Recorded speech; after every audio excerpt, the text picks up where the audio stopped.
My name is Alex. I was 5 years old when my parents died in a fire and my life changed forever. That night, I lost everything, not just a home, but the love, the warmth. The stairs creaked every night. The wind howled through the cracks, and I cried myself to sleep. His sons had warm beds, toys, jackets. The arms that once held me close. After the funeral, I was sent to live with my uncle, who didn't want me but said he had no choice. He already had 3 sons, and I was just an extra mouth to feed, an extra shadow in the house. They gave me the attic, a cold, dark space with no window, no heater, just an old, thin mattress. And even dessert. While I had silence, dust, and hand-me-downs. They called me names, pushed my plate away, and said I wasn't one of them, not really family. I tried to help around the house, hoping they would like me, but they laughed when one cleaned the floor. They mocked my clothes, hid my shoes, and even locked the door once when I came home late from school. No one asked if I was hungry. No one checked if I had homework. They just wanted me out of the way. But I stayed quiet. I stayed small. I kept my books close and my hopes even closer inside my chest. Every night I read whatever I could find. Old newspapers, torn books, and science magazines from the trash. I didn't have toys, but I had curiosity. I imagined myself in hospitals, helping people feel better. At school, I sat in the front, raised my hand, answered every question, and smiled when teachers noticed me. The other kids wore new shoes and had lunchboxes. I just had bread wrapped in paper, but I never complained once. One winter, I got sick and stayed in bed alone for 3 days. No one brought me soup or asked how I was. But I healed myself slowly, wrapped in old blankets, whispering stories my mom used to tell me long ago. I remembered her voice, her laugh, the way she called me brave even when we had nothing but dreams. That memory became my light, my quiet strength, my reason to keep going when no one else believed in me. At 12, I won my first science fair with a small project about the human heart made from cardboard. No one from my family came to see it, but my teacher cried and said, "You're going to change the world." I held on to her words like gold, because praise was rare and belief even rarer in the house I lived in. My cousins rolled their eyes, but I kept building, kept learning, and started dreaming even bigger. When I turned 14, I started working weekends at a library just to be near books and quiet. I read about medicine, anatomy, diseases, and how people healed, how doctors gave hope to others. The librarian, Mrs. Clark, noticed me and started saving old medical books for me in a small box. I studied them late at night with a flashlight under the blanket, heart beating fast with every page. Every morning I woke up early, folded my blanket tight, cleaned the room, and walked to school. I carried my books in a plastic bag, kept my head down, and smiled at people who passed me. Sometimes it rained and I got wet, but I never missed class, not even when I had a fever. I sat in the front row, took notes quickly, and asked questions even when others laughed at me. My cousins started skipping school, staying out late, and getting into fights near the corner. They came home angry and loud, blaming the world for everything, calling me names with hate. My uncle ignored their troubles, said boys will be boys, and punished me when things went wrong. He never praised my grades, never asked what I dreamed of, just told me to wash more dishes. But I didn't stop trying. I studied all night, even when I was tired, even when I felt alone. Mrs. Clark gave me more books, helped me practice speaking, and told me stories about real doctors. She said I had a rare gift, not just brains, but heart, and that I should protect it from bitterness. Her words gave me strength, made me believe that maybe my life could become something beautiful. In high school, I won awards, wrote papers, joined science clubs, and got medals no one noticed. The walls in my attic were covered with certificates. But downstairs they never mentioned my name. I applied for a summer program at a medical center, and after an interview I got accepted. It was my first time in a real hospital seeing patients, watching doctors, learning from them. I cleaned the floors first, brought coffee for nurses, and helped with small things without complaining. The head doctor watched me quietly, then gave me books, asked me questions, and taught me about life. He said, "Medicine is not just about knowledge. It's about care, patience, and understanding pain." I wrote his words in my notebook, kept them close to my heart, and read them every single night. When I turned 17, I was offered a scholarship to a top university, full tuition and support. I remember holding the letter in my hand, walking into the kitchen, and showing it to my uncle. He said nothing for a while, then said, "Doctors need money. We don't have that, so don't dream." I smiled politely, went back upstairs, and packed my bag with silent joy and quiet determination. Mrs. Clark drove me to the city, helped me move in, and hugged me like a mother at the gate. She said, "Now go change the world, Alex. Show them what strength really looks like." I held her words in my chest like a shield because I knew the road ahead would be hard. But I was ready to suffer, ready to fight, ready to turn my scars into something good. In college, I worked long hours, took extra classes, and volunteered at clinics on weekends. I met people from everywhere, some rich, some poor, and all with different stories to share. I listened carefully, took notes on life, not just science, and grew as a student and a person. I never forgot the attic. I never forgot the silence, the pain, the cold nights without love. My cousins dropped out one by one, got into trouble, and blamed everyone for their mistakes. I never laughed at them, never felt better than them. I just stayed quiet and focused on my own path. At 22, I graduated early with honors, standing proud in front of strangers who clapped. My uncle didn't come, but Mrs. Clark did, and her tears said more than any words ever could. That day, I walked across the stage, my hands shaking but my heart full, finally feeling seen. They called my name, gave me a medal, and I thought of my parents, hoping they were proud.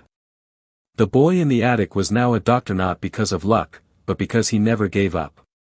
And this was only the beginning, the start of something greater, something made of light. My first days in the hospital were hard, full of fear and questions I kept to myself. The other students were confident and bold. They spoke fast and moved without hesitation. I stayed quiet and watched them closely, learning every movement, every small routine. I wrote everything down in my notebook, even how the nurses smiled to calm pain. The doctors taught us how to listen, how to ask the right things at the right time. They showed us how hands should move, soft but sure, strong but never cold. I practiced on plastic arms for hours, repeating steps until I got them just right. I talked to the mirror every night, pretending I was speaking to real patients. One day, a patient called my name. His voice was weak, but his eyes were kind.